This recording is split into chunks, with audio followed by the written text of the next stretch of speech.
Imagine a sunlit living room in an American suburb. The walls, which once vibrated with the chaotic symphony of tricycles, school projects, and slammed doors, are now profoundly quiet.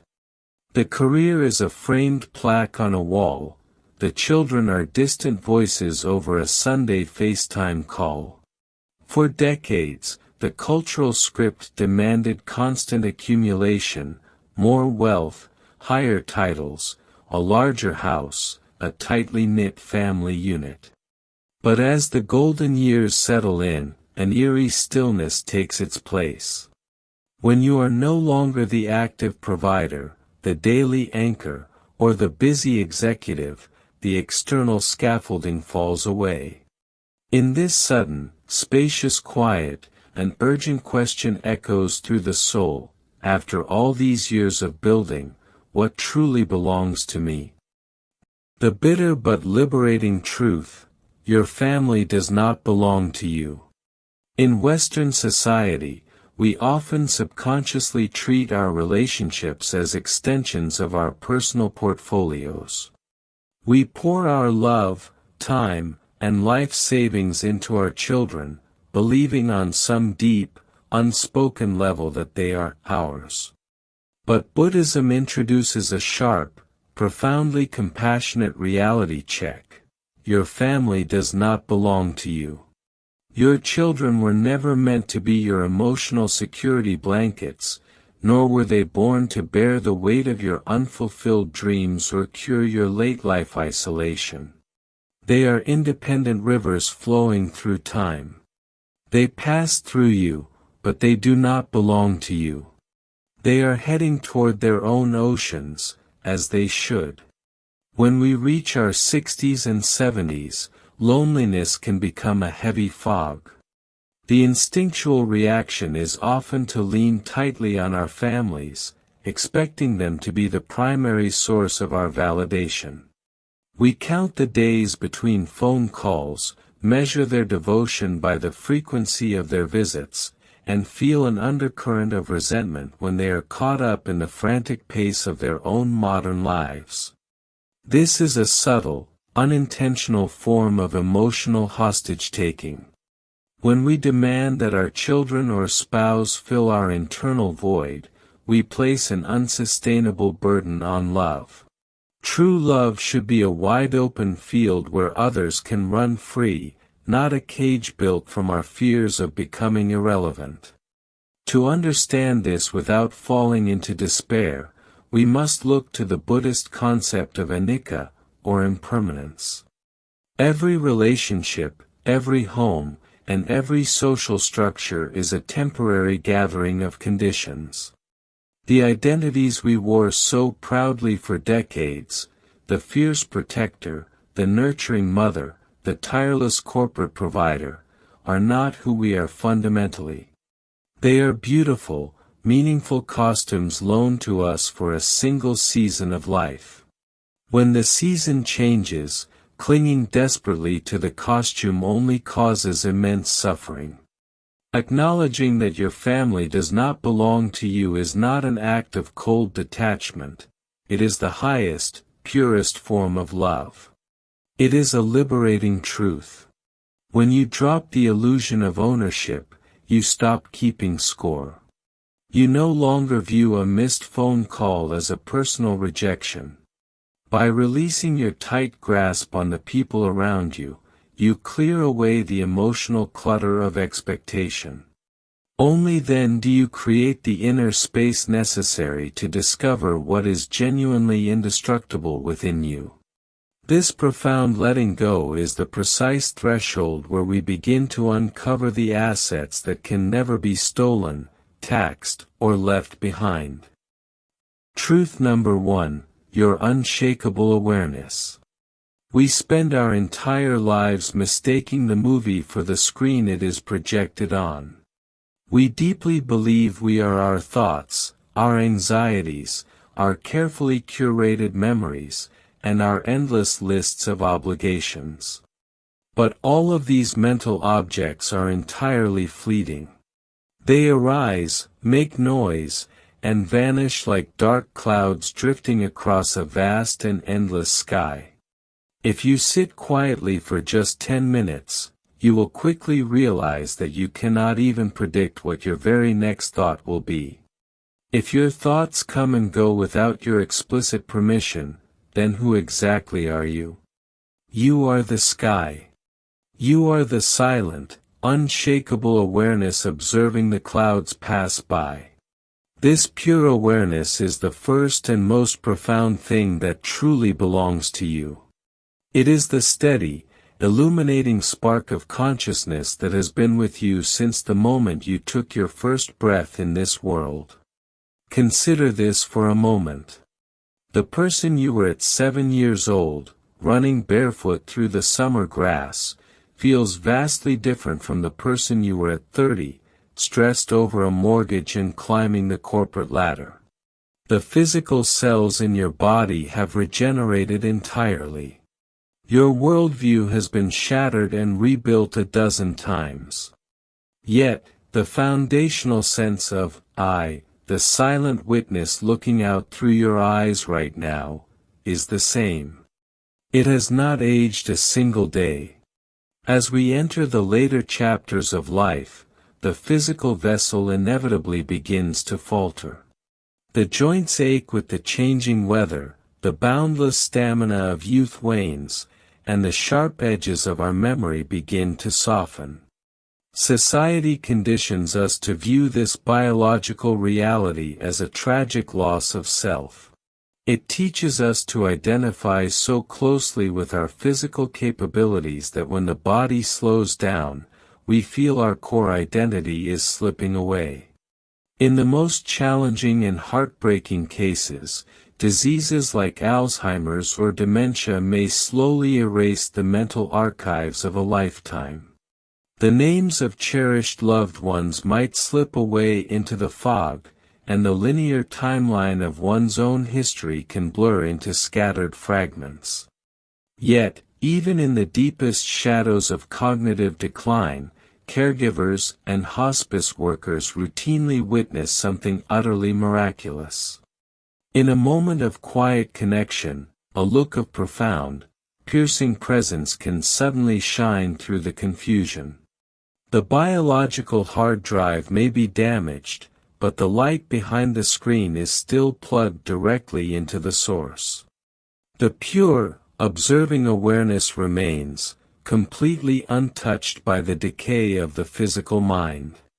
Understanding this distinction offers immense, life-altering freedom from the panic of growing old. You are not your aching back. You are the vast awareness observing the physical sensation in the back. You are not your anxiety about being left alone or forgotten. You are the quiet, stable presence holding that anxiety with profound compassion. When everything that can be lost is finally stripped away, this luminous, knowing presence is the indestructible core that remains standing. No bank can foreclose on it. No market crash can diminish its value. Time itself cannot erode it. To reclaim this sovereign sense of ownership, you must deliberately practice stepping out of the noisy narrative of the mind. Actionable wisdom requires routine. Tomorrow morning, before you look at a single glowing screen, before you brew the morning coffee, and long before the chaotic machinery of the daily news pulls you out of yourself, find a quiet chair. Just sit down for 5 minutes. Do not recite your daily responsibilities. Strip away all the societal titles you have worked so hard to earn. For these 5 minutes, you are not a retired professional. You are not a grandparent. You are not a patient managing an aging body. In this brief window of sacred stillness, simply tune in to the gentle, rhythmic rise and fall of your breathing. Anchor yourself deeply in one fundamental truth: I am here. That is enough. That silent knowing is your truest home, and it belongs to absolutely no one but you. Truth number 2, your sovereign response to suffering. As the years accumulate, so do the unavoidable physical and emotional aches of living. Friends move away or pass on, the body refuses to perform tasks that once felt effortless, and the vibrant center stage of society slowly pushes us toward the quieter margins. It is easy to look at this process and feel entirely powerless. But the Buddha offered a remarkably practical teaching that shatters this illusion of powerlessness, the parable of the second arrow. Imagine walking through a dense forest and suddenly being struck by an arrow. The physical agony is sharp, immediate, and undeniable. This first arrow represents the inevitable pain of human existence. The first arrow strikes when your knees throb with arthritis, when a doctor delivers difficult news, or when a holiday passes and a loved one is too consumed by their own life to visit. This is the raw, unedited reality of impermanence. Pain is guaranteed. It is not a punishment, it is simply a feature of being alive. But immediately after the first arrow strikes, we usually do something disastrous. We shoot a second arrow directly into our own wound. The second arrow is the story we frantically construct around our pain. We tell ourselves that we are becoming a burden. We obsess over how unfair the decline of our health feels. We sink into bitter resentment because our children are not providing the emotional support we expected. While the first arrow is an unavoidable physical or situational reality, the second arrow is pure psychological suffering. And this psychological suffering is entirely optional. This brings us to a deeply misunderstood concept in Western culture, karma. We often imagine karma as a mystical judge keeping score of our past mistakes, waiting to punish us in our old age. In truth, the word karma translates simply to action. It is not a cosmic ledger of the past, it is the living, breathing reality of the present. Your karma is how you choose to respond to the very moment you are standing in. It is the space between what happens to you and how you react to it. Consider an elderly man confined to a care facility, living with chronic pain. He wakes up every single morning in profound physical discomfort. Yet, the nurses and visitors notice a deep, unshakable serenity in his eyes. He is not practicing toxic positivity. He is not forcing a fake smile or pretending the pain does not exist. He has simply refused to fire the second arrow. He acknowledges the physical reality of his failing body, but he does not allow his mind to spiral into a narrative of victimhood. He has realized that while time and disease may ravage his physical form, his inner landscape remains his absolute, sovereign territory. He chooses equanimity over bitterness. This sovereign choice is the second thing that truly belongs to you. No doctor can prescribe it. No family member can inherit it. No thief can break into your home and steal it. Your relationship with your own suffering is exclusively yours. You possess the ultimate authority to decide whether an experience will harden your heart into resentment or break your heart open into profound compassion. To claim this power, you must practice the sacred pause. Actionable wisdom requires you to intercept the mind before it creates a tragedy. The next time you feel a wave of physical pain or the sharp sting of loneliness when a child cancels a visit, stop. Take one deep breath before your mind can spin a dark narrative. Acknowledge the first arrow gently. You can even say silently to yourself, "This is a moment of difficulty, and it hurts." Do not fight the pain. Do not suppress the sadness, but firmly refuse to pick up the second arrow. You do not need to figure out whose fault it is. You do not need to project this feeling into a lonely future. Simply hold the raw sensation in the vast, quiet space of your awareness. When you master this gap between stimulus and response, you become invincible. The world can take your mobility, your career, and your social standing, but it can never dictate how you choose to meet the present moment. If these reflections are bringing a quiet sense of peace to your heart today, I invite you to join our growing community by subscribing to the Buddha Coha channel. Here, we walk this path of mindfulness together, sharing gentle wisdom to help you navigate the later chapters of life with grace and clarity. Please gently tap the like button if you found value in this message, and let us continue our journey into the final, most beautiful truth. Truth number 3, the luminous merit you have cultivated. When we reach the twilight of our lives, society forces us to think about legacy almost entirely in material terms.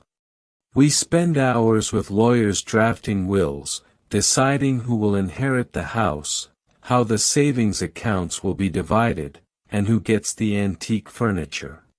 But if you look closely at the nature of material wealth, you will notice a tragic irony. The very things we spend a lifetime accumulating to secure our legacy are the exact things that can be effortlessly taken away. An inheritance can be heavily taxed. A family business can go bankrupt. A cherished family home can be sold to strangers who will quickly paint over the walls you carefully decorated. Even your most treasured photographs will eventually end up in a box, looked at by distant descendants who no longer remember your name. Material wealth is fundamentally insecure. It never truly belonged to you, you were only borrowing it for a short while. But there is a different kind of wealth, a profoundly secure spiritual inheritance that remains permanently woven into the very fabric of your consciousness. In the Pali language, the language of early Buddhist texts, this is known as punya, which is often loosely translated into English as merit. Unfortunately, Western culture often misunderstands the concept of merit. We imagine it as a cosmic tally sheet, a supernatural point system where a divine bookkeeper rewards us for good deeds and punishes us for bad ones. But the Buddha described punya as something much more practical and deeply psychological. It is not a score. It is a luminous energy. It is a psychological momentum. It is the muscle memory of the heart. Every single time you choose patience when impatience would be much easier, you are laying down a brick in the foundation of your character. Every time you swallow a bitter, angry word and choose to respond with forgiveness, you are fundamentally rewiring your own consciousness. Over decades of living, these thousands of invisible choices accumulate. They create a radiant inner luminosity that becomes entirely indestructible. Consider a profoundly moving story about an 82-year-old woman living in a memory care facility. Her cognitive decline was severe. She could no longer remember the names of her own children. She did not know what city she lived in, and she could not recall a single detail of her former career. Her intellectual mind had been almost entirely wiped clean. Yet, every time a new, frightened resident was brought onto her floor, she would immediately stand up, walk over to the stranger, and gently take their hand to comfort them. She did not know why she was doing it. She just did it automatically. Why did this happen? Because while her biological memory was failing, her spiritual muscle memory remained completely intact. For 80 years, she had practiced kindness. She had made generosity such a deeply ingrained habit that it survived the destruction of her cognitive mind. Her intellectual identity was gone, but the punya she had cultivated over a lifetime remained perfectly preserved. That profound, habituated goodness was the one thing that truly belonged to her, and not even a devastating neurological disease could steal it away. This brings us to a beautiful realization about aging. The later years of your life are not a sterile waiting room between retirement and death. They are the richest, most fertile soil for planting seeds of merit you will ever encounter. You have the profound advantage of wisdom now. You know exactly how hollow material accumulation truly is, which leaves you entirely free to focus on what actually matters. You are still accumulating your true wealth right now, with every single breath you take. Actionable wisdom requires you to consciously build this luminosity every day. Your practice for this week is incredibly simple but deeply transformative. Each day, perform one small act of kindness that absolutely no one will ever know about. Do not do it for praise. Do not tell your children about it. Do not even do it to make yourself feel morally superior. Just do it to clean the windows of your own consciousness. Leave a generous tip for an overworked server. Silently wish deep, genuine happiness for a stranger you pass on the street. Forgive someone in your heart who never apologized to you. These quiet, invisible acts of goodness travel with your consciousness much further than any money you could ever leave in a bank account. This cultivated inner light is your truest legacy. It is the third and final thing that is irrevocably, permanently yours. When we finally accept the profound truth that our family does not belong to us, a miraculous shift occurs within the heart. We do not become cold, distant, or unloving. In fact, the exact opposite happens. By dropping our desperate need for our children to validate our existence, we completely set them free. We no longer weigh them down with the heavy expectation that they must cure our late-life loneliness. And in that spacious, newfound freedom, our love transforms from a demanding transaction into a pure, radiant offering. We become capable of loving our family better than we ever did before, precisely because we no longer need anything in return. Think of an enlightened elder as a magnificent, century-old oak tree standing in the middle of a wide, open field. This ancient tree does not beg the passing birds to come and nest in its branches. It does not demand that the wind validate its enduring strength, nor does it complain when travelers walk past without stopping to admire it. It simply stands rooted in its own profound peace. Yet, because it is so deeply anchored in the earth, it naturally provides expansive shade, breathtaking beauty, and vital shelter to absolutely anyone who seeks refuge under its vast canopy. When you are deeply anchored in your pure awareness, your sovereign response to suffering, and your accumulated merit, you become that great shade tree for the people you love.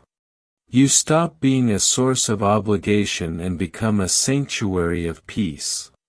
Your children and grandchildren will want to return to you, not out of a heavy, cultural sense of guilt, but because sitting in your quiet presence feels exactly like coming home. So, let us return to that quiet house in the suburbs where our journey began. When the loud noise of society fades, and the temporary roles you played are finally stripped away, you do not need to look around the empty rooms with fear. You are not losing your identity. You are finally discovering it.